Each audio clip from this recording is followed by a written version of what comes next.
When Tim Steidten took on the kind of project the summer gone, where West Ham obviously spent quite a fair bit of money, brought in 9, 10 new players, new head coach at the time, Lopetegui.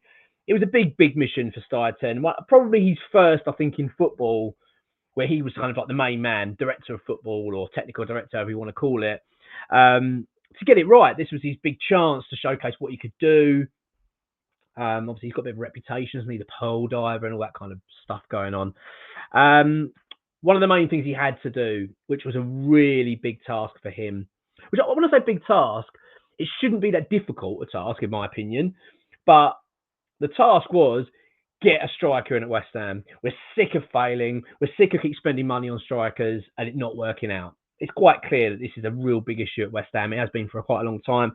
So when we got Steidten through the door, I don't know. I don't know about you, but I always felt that here we go. Finally, we're moving away from this now. We're going to go and get the players that we really are going to fit the system and stop going down this sort of like scattergun approach of recruitment, and we get the right person in, especially when it came to a striker. And that is what Steidten was tasked with doing, with other things as well, but the big priority was the striker. Before going to the video further, though, if you're new to the channel, do subscribe. It takes 2 seconds to do so. We really appreciate it. Also, there'll be a few of you that watch the videos all the time, but not a subscriber. It might not sound like a lot, but honestly, seriously, it really does help us. So if you could just subscribe, we'd really appreciate it. And, of course, hit that like button as well. So the big task for Steidten was bringing in a striker. If you remember, West Ham I'm sure it wasn't that long ago, and this is quite a big story, was Jhon Durán. West Ham were after Jhon Durán. He was our number one target, and we were having talks with Villa. It wasn't as if it was a quick bit of interest. We had a bit of loose interest. We really had firm interest. We were in dialogue with Aston Villa for quite some time over his transfer. And then, of course, we had the famous crossed irons from Durán on social media, suggesting he wanted to move. Of course, we were all expected to happen. It didn't happen. West Ham, for whatever reason, didn't get the deal done. Now, I'm not going to sit here and say that's on Steidten. He didn't get the deal done. I think he's partly responsible. I think he's partly responsible for that. Because it didn't seem right, did it? The fact that Villa were asking for a certain amount, which I think we believe to be around about 42 million, something like that, and West Ham were only willing to pay up to 37.5, whatever it was, something like that. All I'm saying is it wasn't miles apart. It felt like after all those weeks of negotiations, the fact you're now a few £1 million apart, there's going to be a compromise reached. And we couldn't do it. We couldn't get it over the line. As I say, I'm not going to sit here and blame that all on Steidten. I don't think that's fair. I think there's more people involved in that. And I don't know the details of it enough to say who was responsible for what. But I'm going to suggest, though, that Steidten had a part to play in that, okay, which I think is fair. We didn't get the deal done. We didn't get that young 20-year-old striker that's now doing very well for Aston Villa this season. He signed a new contract. He's been scoring goals in the Champions League. I know that there's situations going on. There's still doubts over his future at Villa. I'm aware of it. And I am very aware of the fact that there are question marks over his attitude and stuff and all that kind of stuff. So I'm not suggesting, he is the perfect striker. But let's be honest. West Ham having Jhon Durán or Niclas Fullkrug, I think I'm not going to suggest I know exactly what your answer would be, but in terms of the vast majority, I've got a feeling there'll be quite a strong leaning towards Durán over Füllkrug. Now, Tim Steidten, as I say, was tasked with bringing in a striker. He didn't get it done as far as I'm concerned. He brought in a striker, but he didn't get the right striker in. Went for Niclas Fullkrug. He knows Füllkrug really well from Germany. I thought when we went for Füllkrug, it was a smokescreen for Durán. I thought we were going to go, oh, look, we're going to go and buy Füllkrug, and then Villa would come back to the table and go, all right, let's meet somewhere in the middle. Because apparently Villa were very difficult to negotiate with, okay? So that's what I suspected. I thought West Ham were playing a bit of a game, but it went really quickly. Do you remember? It was like, we're getting Füllkrug, and then, oh, hang on, no, he's flying over. Now, what's really weird about this, right, is that when we reported on the Füllkrug situation, it was very evident early on that Füllkrug didn't want to come to England. He had no interest in leaving Germany. He wanted to stay in Germany. He didn't want to come to the Premier League. It wasn't his desire. Tim Steidten talked him into it and also dangled a few pound notes in his face as well in the process, which then he agreed to then come over. We didn't do our homework as far as I'm concerned of Füllkrug, because not only is he a completely different player as far as I can see to Durán, don't get me wrong, I've actually been relatively impressed with Füllkrug, what he's offered when I've seen him when he's been fit, but I'm not saying he's a bad player. But it was just an odd decision, and the fact he's 32 this year. I don't know if he's turned 32 yet, but he's 32 this year. Odd, very odd. Going from a 20-year-old to a 31-year-old is a strange jump as far as I'm concerned. We know what happened after that. Füllkrug comes to West Ham, gets injured immediately. We had this mystery illness, injury regarding his ankle, his Achilles, wasn't it? It was his Achilles. No, it's not. It's his ankle. It went on and on, and we was out for weeks and weeks and weeks. It then started when people started looking into it, and myself included, it's very evident that we've signed yet another injury-prone striker. Just to add to the many that we've already signed in the past. This is a bad look for Tim Steidten as far as I'm concerned. It really doesn't help. The fact that he's already under pressure anyway is not good. Füllkrug's obviously come back from injury since that injury, come back and started to pick up the pace, starting to get a bit more involved, and bang. We saw him the other night for a debut game, obviously for Graham Potter. He watches Füllkrug hobble off the pitch with what I suspect to be a ruptured hamstring. He looked ruptured, didn't it? The way he was in a lot of pain. Very, very uncomfortable watching it, actually, because he couldn't barely move to get off the pitch. This is what you get with injury-prone players, I'm afraid. We've been down this path before. We've been here with Andy Carroll. He's the prime example of that. It's not that he had a niggling injury that just keep reoccurring. He's just an injury-prone player. 1 minute it's the ankle, then it's the back, then it's the knee, then it was just a continual issue. Some footballers, I think, or sports people, whatever you want to call it, or human beings, right, are not, in my opinion, designed for certain things. And I just think, although you might have the ability to be a footballer, I don't know if your body's capable of seeing you through. And I've got that feeling with Andy Carroll, really. Great ability, and he's a good player. He could be on his day be outstanding for us, but always injured, always had his problems, always constant injuries. And I just feel that way with Füllkrug.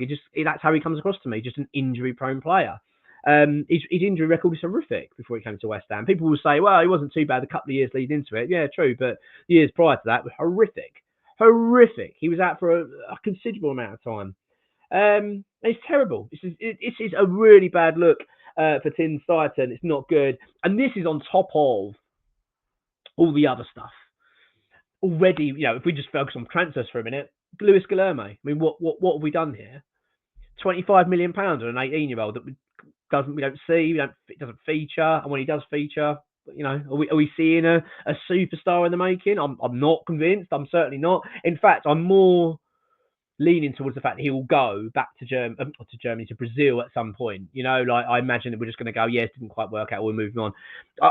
That's how I'm feeling about that transfer. I hope I'm wrong. I hope he proves me wrong. I hope he comes into the team eventually and smashes it. We've got another choice soon. The way the injuries are going, he's going to have to play an important role.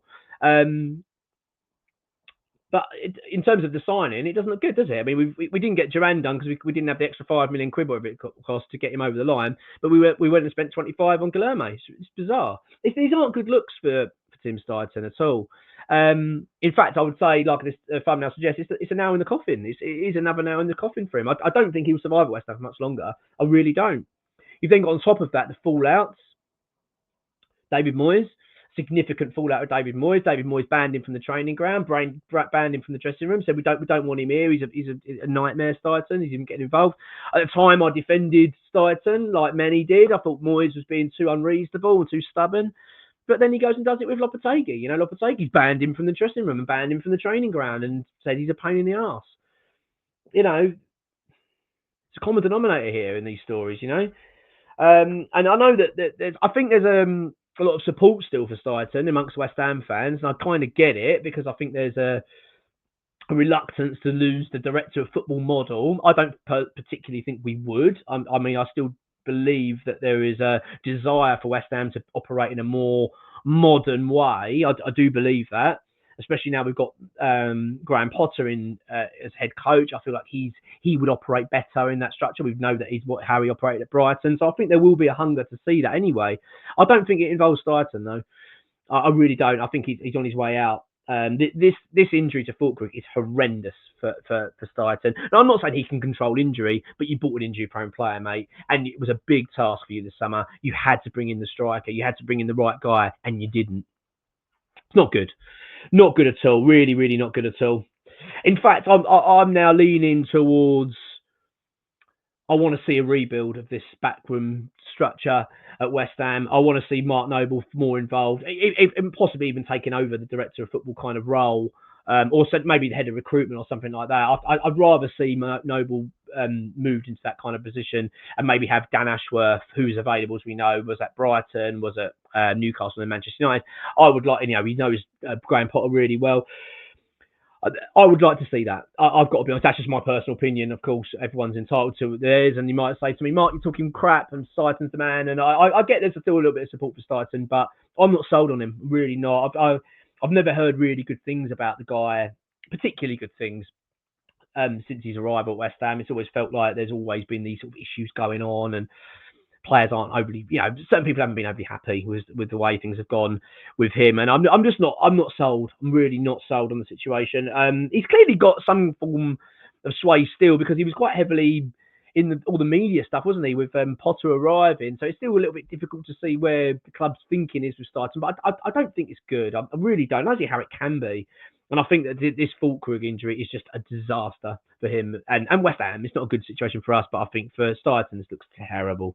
This looks terrible. I mean, 3 months out. And bearing in mind, Füllkrug was out for months with a bad Achilles. I mean, with this, a ruptured bloody hamstring. I mean, 3 months at best, I would say. I mean, there's a chance he won't play again this season. That's it. That's how my mind's thinking. That's how serious I think this injury is. I think the future looks bleak for Tim Steidten. I think he's on his way out of this football club. In fact, there's a part of me that would be quite surprised if he's here by the summer. I don't think he'll be here next season. I think that the summer will be his end, definitely. I think there's a chance he'll go sooner. I think the club will want to move on from this, and I think that this is just like another big nail in his coffin. They're just, can you imagine? The ownership now, they're watching Füllkrug hobble off. They're thinking, this is an absolute disaster.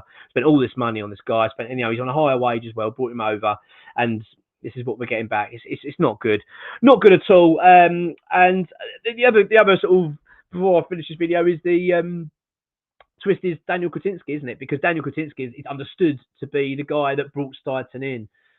So what does that do? I mean, Steidten maybe feel a little bit more secure than he possibly should be, I imagine, because he's probably got the backing still of Kutinski. But since he's not an idiot, he might have brought him in. But if he's going to still be given the data and going, this is what this guy has done. He spent all this money, by the way, and this is what we've got, and this is where we are in the league, and these are the injury situations. Oh, by the way, these are the fallings out.